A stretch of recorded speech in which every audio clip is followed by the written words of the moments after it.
Hello friends, स्वागत है आपका आपके चैनल दी वॉइस में। तो इस वीडियो में हम बात करने वाले हैं एक अलग टॉपिक की, जो कि है रक्षाबंधन, जो कि एक हमारे लिए ऑस्पिशियस त्यौहार है, फेस्टिवल है, जो कि आने वाला है 11 अगस्त को हम इसको सेलिब्रेट करने वाले हैं।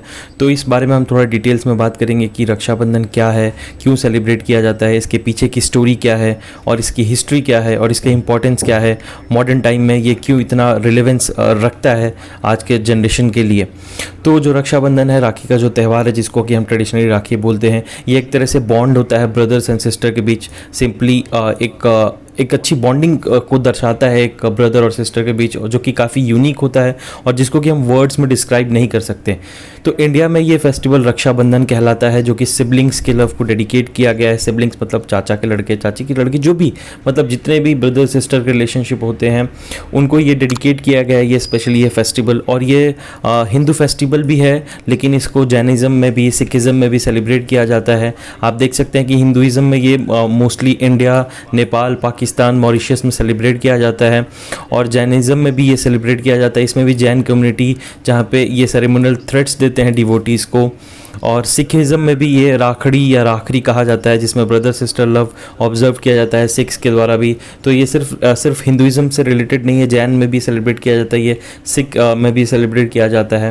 तो ये एक तरह से मतलब ये सेलिब्रेट किया जाता है full moon day of Hindu luni solar calendar in the month of Shravan. Shravan महीना का जो अंतिम सोमवार होता है, उसके बाद जो फुल मून आता है, उस दिन ये सेलिब्रेट किया जाता है। तो टिपिकली ये अगस्त मंथ में ही फॉल करता है, जॉर्जियन कैलेंडर के अकॉर्डिंग भी जो हम यूज़ करते हैं, जॉर्जियन कैलेंडर, उसके अकॉर्डिंग ये अगस्त मंथ में फॉल करता है। और इस साल ये 11 अगस्त और 12 अगस्त के बीच है। बहुत लोग 11 अगस्त को सेलिब्रेट करेंगे, बहुत लोग 12 को करेंगे।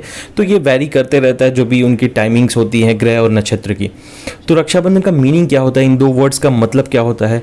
तो जो रक्षा का मतलब होता है टाई, नॉट ऑफ प्रोटेक्शन, और बंधन का मतलब होता है उसको बांधना। तो जो प्रोटेक्शन की गांठ है, उसको बांधने को ही एक वर्ड दिया गया, जो कि है रक्षाबंधन। और ये सिंबलाइज करता है eternal love of brother and sister relationship. और ये सिर्फ ये नहीं रहता है कि हम ब्लड रिलेशनशिप हैं, ये आजकल के कल्चर में ये सिस्टर इन लॉ, यहाँ तक कि भाभी, बुआ, भतीजा, इन सारे रिलेशंस में ये एक तरह से दर्शाता है कि yes, I am here to protect you. एक तरह से ये प्रोटेक्शन की नॉट कहा जाता है। आपको याद होगा फेमस एक वो कोट भी है कि रानी कर्णावती ने राखी भेजा था हुमायूं को, जो कि राणा संगा की विडो थी, उन्होंने भेजा था राखी हुमायूं को। तो एक तरह से ये सिंबल है कि आप हमें मदद चाहिए, या फिर हम आपको ये रक्षाबंधन बांध रहे हैं ताकि आप हमें प्रोटेक्ट कर पाएँ। वैसे आज के ज़माने में किसी को प्रोटेक्शन की ज़रूरत नहीं है, स्टिल मतलब एक तरह से केयरनेस जो होता है, जो हम केयर करते हैं किसी के लिए, उसका एक सिंबल है ये राखी। और यहाँ पे जो अगर हम ओरिजिन जाते हैं अपने हिंदुइज़्म में, ट्रेडिशनली कल्चर में, तो वहाँ पे हमें 3 कहानियाँ मिलती हैं। एक इंद्रदेव और साची का, जो कि उनकी वाइफ हैं। तो इनके बीच भविष्य पुराण के अनुसार जब भगवानों में और डीमंस में बहुत तगड़ी लड़ाई चल रही थी, तो वहाँ पे इंद्रदेव अमरावती को पाने के लिए बहुत जोरों शोरों से लड़ रहे थे, लेकिन वो जीतते हुए नहीं दिखाई दे रहे थे। तो उनकी जो वाइफ थी साची, वो गई विष्णु जी के पास। वहाँ विष्णु जी ने उन्हें एक धागा दिया, वो धागा उन्होंने अपने हस्बैंड इंद्रदेव के हाथों में बांधा, तब जाके उनको वहाँ पे वो जो मतलब लड़ाई में वो जीत गए थे। तो ये एक तरह से एक पहले के टाइम में जब भी कोई लड़ने जाता था, तो उसके कलाई पे एक धागा बांधा जाता था उनकी वाइफ के द्वारा, माँ के द्वारा, ताकि एक तरह से वो प्रोटेक्शन का शील्ड बने। ये एक तरह से माना जाता है कि एक शील्ड बनता है, वो जो लव होता है उसकी एक पावर होती है, उस पावर से वो शील्ड बनता है।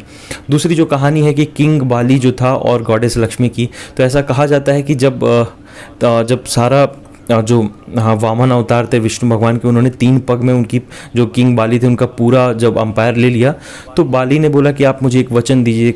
वामन जी ने बोला हाँ बोलिए, जो आप बोलेंगे हम करने के लिए तैयार हैं। उन्होंने बोला कि ठीक है, आप हमारे यहाँ फिर रहिए।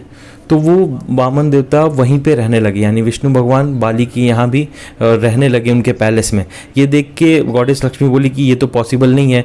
तो उन्होंने जाके बाली को राखी बांधा। राखी के बदले बाली ने बोला कि आप बोलिए, आप हमारी सिस्टर, आप जो बोलेंगे हम देंगे। तो अब उन्होंने बोला कि आपने जो कसम दिया है वामन भगवान को वो आप रिमूव कीजिए और उनको वापस वैकुंठ भेजिए। वैकुंठा उनका द्वार है, तो वापस आप वैकुंठ भेजिए। तो उन्होंने वैसा किया और वापस वामन भगवान जो कि विष्णु भगवान है वो वापस वैकुंठ चले गए।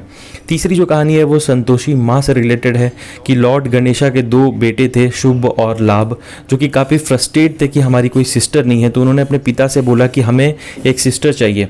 तो उसी वक्त नारद जी का इंटरवेंशन हुआ और उन्होंने बोला कि ठीक है, लॉर्ड गणेश सिस्टर इनको मिलनी चाहिए। तो इस बात को लेकर लॉर्ड गणेशा जी ने संतोषी माता को क्रिएट किया through divine flames and 2 sons of Lord Ganesha got their first sister. Rakshabandhan के ओकेजन पे ही संतोषी माता का जन्म हुआ, ऐसा हमारे कैलेंडर के थ्रू कहा जाता है। और इनका गणेशा जी ने उनको बनाया ताकि उनके जो बेटे हैं उनको एक सिस्टर मिल पाए।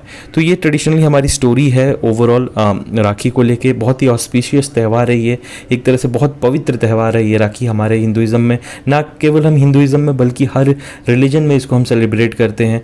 तो मैं भी आशा करूँगा कि आप बढ़ चढ़ के सेलिब्रेट कीजिए राखी का फेस्टिवल, और इसको एक तरह से हमारे जो जितने भी बहन हैं उनके लिए एक हम प्रोटेक्शन बना पाएँ, एक उनको सेफ्टी मिले और वो बेटर फील कर पाएँ इस इन्वायरमेंट में। तो यही मेरे से उम्मीद है आप लोगों से भी, और हम ऐसा उनको ज़रूर वो इन्वायरमेंट दे पाएँ जहाँ पे वो अपनी ड्रीम्स, अपनी फुलफिलमेंट अचीव कर पाएँ और एक बेटर सोसाइटी की तरफ हम आगे बढ़ें। तो ये एक तरह से हमारी जितने भी फेस्टिवल है वो एक मैसेजिंग देते हैं कम्युनिटी को, समाज को, कि हमें कैसे रहना चाहिए, कैसे बिहेव करना चाहिए।